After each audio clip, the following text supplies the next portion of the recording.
এই মুহূর্তে বাংলাদেশের যে পরিস্থিতি নিয়ে সবথেকে বেশি উদ্বেগের কারণ যেটা হচ্ছে ভারতের ক্ষেত্রেও, যে ওখানে হিন্দুদের অত্যাচার করা হচ্ছে, ভারতবাসীরাও এর জন্য খুব উদ্বেগ প্রকাশ করছেন। এবং এই রাজ্যের বিরোধী দলনেতা শুভেন্দু অধিকারী তিনি যেটা বলছেন যে 1 কোটি শরণার্থী আসবে বাংলাদেশ থেকে বাংলায়।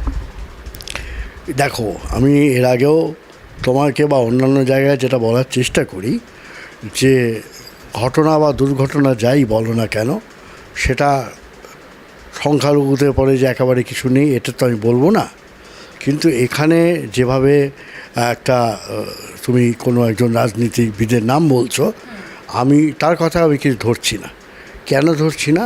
তার বা তার দলের একটা ইস্যুই হচ্ছে যে এই ধরনের হিন্দুত্ববাদ বা মনুবাদকে সামনে রেখে গোটা ব্যাপারটায় একটা রাজনীতির ফায়দা কী করে ওঠানো যায়, লাভ কী করে করা যায়, সেই সাম্প্রদায়িকতাই হচ্ছে সেই দলের পুঁজি। ফলে তাকে নিয়ে আমি কিন্তু বলছি না। কিন্তু আমি যেটা বিস্মিত হচ্ছি খানিকটা, বলতে পারো যে এই সমাজ মাধ্যমে বা সংবাদ মাধ্যমেও যেভাবে এটা প্রচার করা হচ্ছে এবং বাম ডান নির্বিশেষে বলতে পারো, এইটা আমার কাছে কি বিস্মিত। তার কারণ হচ্ছে অধিকাংশ লোকই কিন্তু যারা এটা ফেসবুকে বলছেন যে তারা বাংলাদেশটাকে সত্যি চেনেন না এবং চিনতে চানও নি। কিন্তু যদি চিনতে চাইতেন তারা, তাহলে এই যে শেখ হাসিনার দীর্ঘ সময়ের যে রাজনীতি, সেটা কিন্তু তারা অনেক দিন ধরে প্রতিবাদ করতেন। তা সেখানে যে নির্বাচন হয়নি, সেখানে যে ফ্যাসিবাদ কায়েম করা হয়েছে, সেখানে যে বিরোধী কণ্ঠস্বরকে শেষ করে দেওয়া হয়েছে, বিরোধী দলকে শেষ করে দেওয়া হচ্ছে, সেটা নিয়ে কিন্তু আমাদের এপারের লোকজন খুব একটা কিছু বলেননি আর কি। এখন তারা বলছেন, এবং তারা যেটা বলছেন সেই একই সুরে কিন্তু শুভেন্দু অধিকারীও বলছে যে হিন্দুদের পরে ওখানে অত্যাচার নেমে এসেছে। এখন দেখো, এই মুহূর্তে যেহেতু আমিও কলকাতায় আছি বেশ কিছুদিন ধরে, আমি যখন ওখানকার ছাত্র আন্দোলন শুরু হওয়ার ঠিক আগেই চলে এসেছি, ফলে একেবারে তো তোমাকে আমি সংখ্যাতত্ত্ব দিয়ে বলতে পারবো না। কিন্তু আমার ওখানকার অনেক হিন্দু বন্ধুবান্ধব আছেন, আমি তাদের নাম দিয়ে দিতে পারি তোমাকে। তারা বলছেন যে বিশেষ করে গতকালের পর যখন শেখ হাসিনা চলে এলেন এবং তারপর থেকে যে ঘটনাগুলো হয়েছে, সেটা নিশ্চয়ই কিছু ক্ষেত্রে হয়েছে। কিন্তু দেখো, আমি যেটা শুরুই করেছিলাম তোমাকে বলবো বলে, আমি সবসময় খুব ইতিবাচকের জায়গায় কথা বলতে বিশ্বাস করি। তার কারণটা হচ্ছে যে ওখানে ইতিবাচক ঘটনা প্রচুর ঘটছে। কীরকম? যে মন্দির পাহারা দিচ্ছে, এমনকি মাদ্রাসার স্টুডেন্টরাও, যাদের টুপিদারি দেখলেই তো আমাদের দেশের অনেক প্রগতিবাদীদের খুব আতঙ্ক তৈরি হয়ে যায়। পাশে বসতে গেলেও তাদের মনে হয় এই বোধহয় তালিবানরা ঢুকে গেল আর কি, আমার পাশের লোকটা বোধহয় তালিবান আর কি।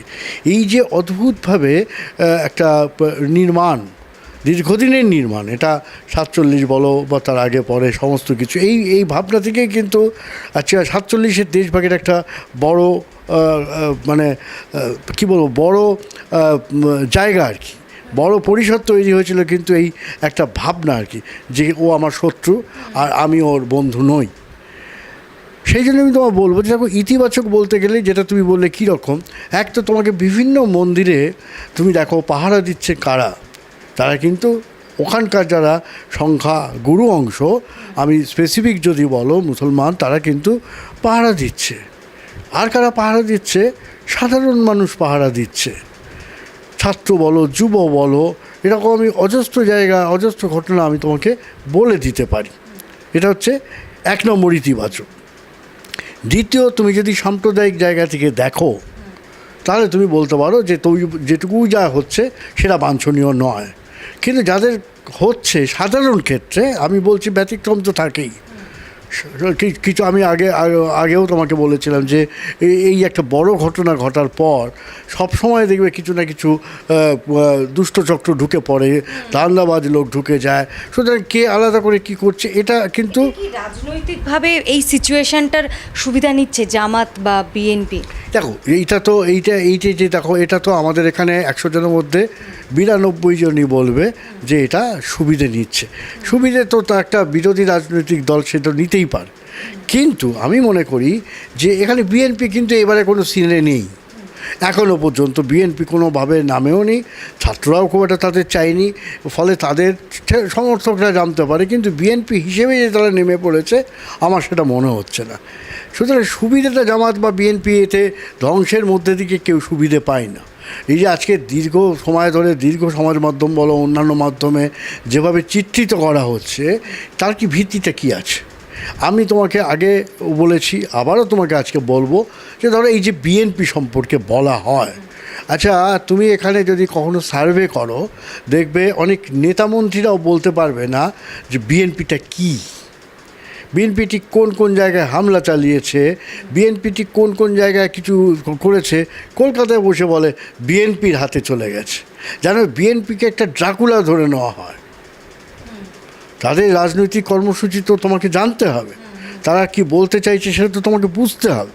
ফলে আর হচ্ছে কি যে হামলার কথা তুমি বলছো, অনেক হিন্দু বাড়িতে অনেক হিন্দু জায়গায় কিছু কিছু জায়গায় হয়েছে, কিন্তু সেগুলো কিন্তু বেশিরভাগই যদি দেখো তারা কিন্তু শাসক দল বা আওয়ামী লীগের ঘনিষ্ঠ ছিল,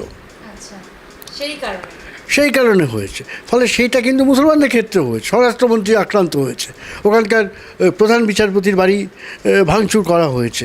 ফলে এগুলো তারা তো কেউ হিন্দু নয়।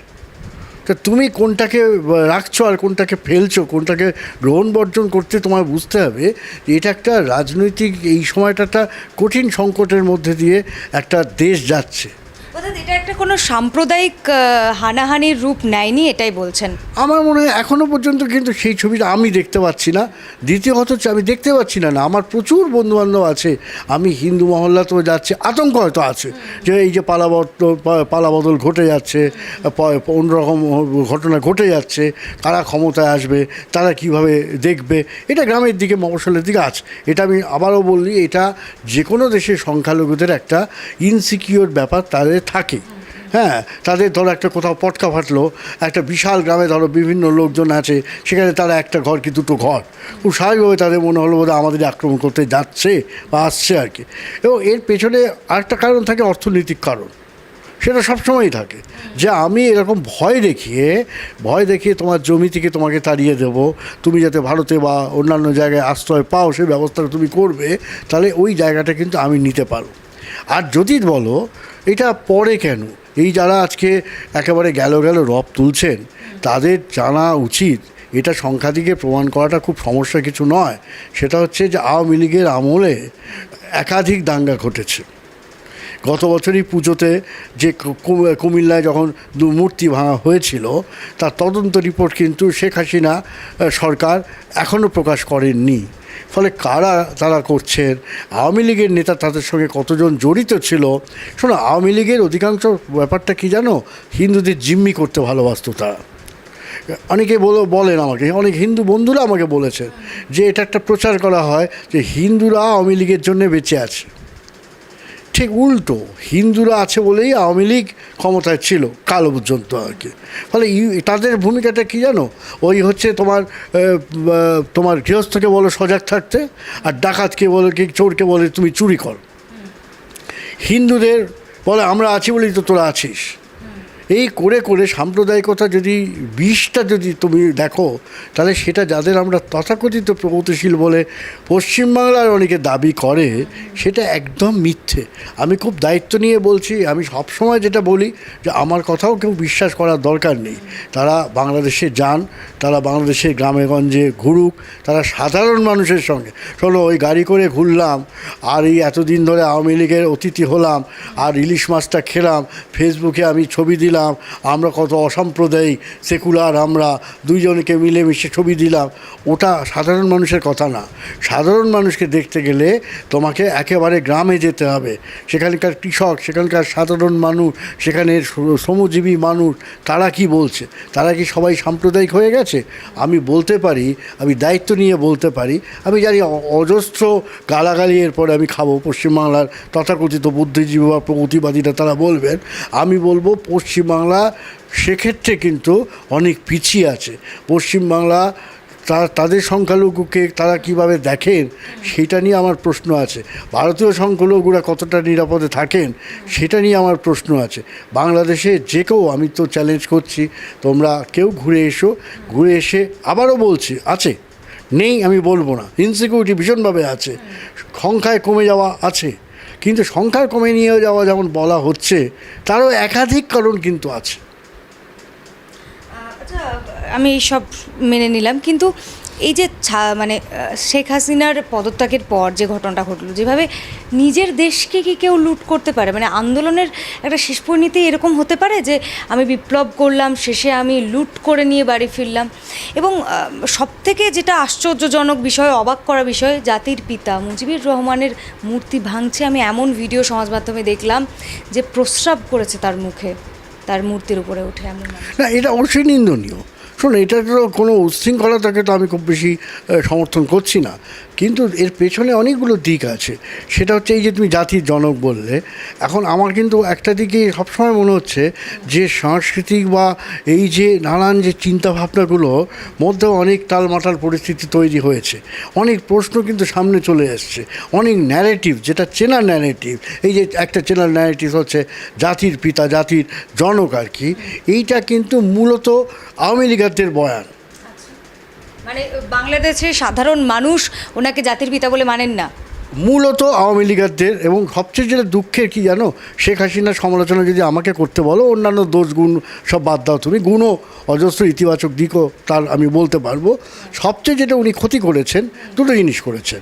এক হচ্ছে নিজের এবং নিজের পরিবারকে এমন জায়গায় নিয়ে গেছিলেন যে আওয়ামী লীগের সংগঠনটাকেও ভেঙে দেওয়া হয়েছিল, ডিফাঙ্ক্ট হয়ে গেছিলো। আমাদের এখানে যেমন মোদি কেন্দ্রিক একটা সংগঠন তৈরি হওয়াতে বিজেপির যে সাংগঠনিক যে একটা কাঠামো, সেইটা কিন্তু ভেঙে দিয়েছে, ধ্বংস হয়ে গেছে মোদির আমলে। কিন্তু ব্র্যান্ড মোদি করতে গিয়ে এইটা ভেঙে গেছে। ঠিক তেমনি কিন্তু শেখ হাসিনা এই যে অতিচর্চিত যে তাদের যে মুক্তিযোদ্ধার যে চেতনা এইসব বলতে গিয়ে কিন্তু তারা একটা হচ্ছে সংগঠনটাকে ধামাচামা দিয়েছে। নাহলে তুমি বলো না যে তাকে চলে আসতে হয় দেশে। একটা সংগঠন তো শুধু লাঠিসোঁটা নিয়ে লড়াই করে না, সংগঠন তো বুক চিতিয়ে তাত্ত্বিক লড়াইও করবে। সে তাত্ত্বিক করেনি, তার কারণ হচ্ছে যে ভেঙে গেছে তো গোটা সংগঠন, এইটা সর্বনাশ করেছেন। আর শেখ হাসিনা মূলত জাতির জনক, তো উনি যদি ওনার নিশ্চয়ই জাতির জনক নয় আমি বলছি না, আমি বলতে চাইছি আরও অজস্র মানুষের কিন্তু অবদান ছিল মুক্তিযুদ্ধে। এবং সেটা আওয়ামী লীগের মধ্যে থেকেও ধরো, তুমি তাজউদ্দিনের কথাই বলো না, বঙ্গতাজ, আমি তো তাকে নিয়ে বই লিখেছি, কিন্তু সেই বইটাও ঢাকায় আমি প্রকাশ্যে রিলিজ করতে পারিনি। তা তুমি মুক্তিযুদ্ধের চেতনা তুমি কাকে বলবে? যে বাড়িতে ধরো মুক্তিযোদ্ধাদের, সেই আমাদের থিয়েটার রোডে যে বাড়িতে মুক্তিযোদ্ধাদের মূল জায়গা ছিল আর কি, মুজিবনগর ছিল আর কি যেটাকে, সেখানে তো কোনো স্বীকৃতি কেউ দেওয়া হয়নি। এবং যেখানে ধরো কুষ্টিয়ায় যেখানে স্বাধীনতার পতাকা তুলেছিলেন ওই আমাদের তাজউদ্দিন বা অন্যান্য নেতৃত্ব, বাবা সত্ত্বেও কিন্তু শেখ সাহেব সেখানে কোনো দিন একবারের জন্য যায়নি। কিন্তু আমি তার জন্যই বলতে চাইছি যে ইতিহাস কিন্তু অনেক প্রশ্ন এখন সামনে তুলে নিয়ে আসছে। এবং তুমি যেটা বলছো সেটা তো অবশ্যই নিন্দনীয়। কোনো জায়গায় দেখো, আমি ব্যক্তিগতভাবে কখনো, এমনকি নকশাল আমলে আমরা খুব ছোটো ছিলাম, কিন্তু বিদ্যাসাগরের মূর্তি ভাঙা কি অমুক মূর্তি ভাঙা, এইটা আমার কাছে করে ভালো লাগেনি। সুতরাং আজকেও যদি কোনো মূর্তি ভাঙা হচ্ছে সেটা আমার ভালো লাগছে না। হ্যাঁ, কি বা বিশেষ করে আমার খারাপ লেগেছে ওই যে মিউজিয়ামে আগুন জ্বালানো শেখ সাহেবের বাড়িতে, যেখানে অনেক স্মৃতি সেখানে ছিল। এবং শেখ সাহেবের তো একটা ভূমিকা তো আমি অস্বীকার করতে পারি না। আমি কে, ইতিহাসের দিক দিয়ে তিনি মহানায়ক তো হয়েছিলেন। গোপালগঞ্জের টুঙ্গি বলে একটা গ্রাম থেকে উঠে এসে উনি একটা আন্তর্জাতিক স্বীকৃতি নিয়েছিলেন, সেটা তো কোনো বিনা এতে না। কিন্তু আমি যেটা বলতে গিয়ে তোমাকে অন্য কথায় এলাম, সেটা হচ্ছে যে শেখ হাসিনা এই অতি ব্যবহার করতে করতে শেখ সাহেবের মতো জাতির জনককে, তুমি যেটা বলছো সেটা নিয়ে প্রশ্ন উঠুক, কিন্তু জাতির জনক বলে আমার তো খুব একটা মানে অন্তত আপাতত কোনো দ্বিধার কারণ নেই। যদিও আমি আবার বলছি যে মৌলানা ভাসানী বা আরও অন্যান্য যারা ছিলেন তাদের অবদান কিন্তু মুক্তিযুদ্ধে কম ছিল না। আমি বলতে চাই যে মুক্তিযুদ্ধ কোনো একক লড়াই বা একক কৃতিত্ব নয়। বলছেন যে ব্যবহার করেছেন মুজিবুর রহমানের যে মুক্তিযুদ্ধের ফলে তার যে ফেম যদি বলি সেটাকে, হ্যাঁ সেটা করেছেন, কিন্তু করার ফলে কী হয়েছে, উনি পার্টি নেতা হয়ে গেছেন। উনি যে একটা মানে সর্বসাধারণের যে নেতা, দেখো সর্বসাধারণের অনেক মানুষের তুমি যদি জিজ্ঞেস করো যারা প্রবীণ মানুষ, তারা কিন্তু এখনও মনে করেন মুজিব ভাই জননেতা। জননেতা। এবং মুজিব ভাই সম্পর্কে কিন্তু এখনও অনেকে বলবে মুজিব ভাই কিন্তু কথা শুনতেন। অনেক সময় ওনার কিছু আচরণ নিয়ে তুমি প্রশ্ন তুলতে পারো, ওনার মুজিব বাহিনী রক্ষী বাহিনী কী কী কাণ্ড ঘটিয়েছিল সেটা নিয়ে প্রমাণ করাটা খুব কঠিন কাজ নয়। কিন্তু উনি কিন্তু এরকম আমি শুনেছি উনি বিরোধী ছাত্রদের পরে তার আওয়ামী লীগ হাত তুলেছে, ছাত্রলীগ হাত তুলেছে, হসপিটালে ভর্তি হয়েছে তারা কিন্তু তখন কিন্তু ওই শেখ মুজিব কিন্তু জিজ্ঞেস করেছেন যে এই তোরা বেশি লাগেনি তো তোদের কি ওষুধ লাগবে, পয়সা কুড়ি আছে তো, এই মানবিক জায়গাটা ছিল। শেখ হাসিনার সমস্যা হয়েছে উনি চাটুকার পরিবেষ্টিত হয়ে থাকতে ভালোবাসতেন, উনি কারো কথা শুনতেন না, উনি বিরোধী স্বরকে মানতে পারতেন না। উনি কোনো রকম গণতান্ত্রিক যে কাঠামোটাকে, গণতান্ত্রিক কাঠামো যদি কেউ ভেঙে দেয় তার জায়গায় নৈরাজ্য আসবেই।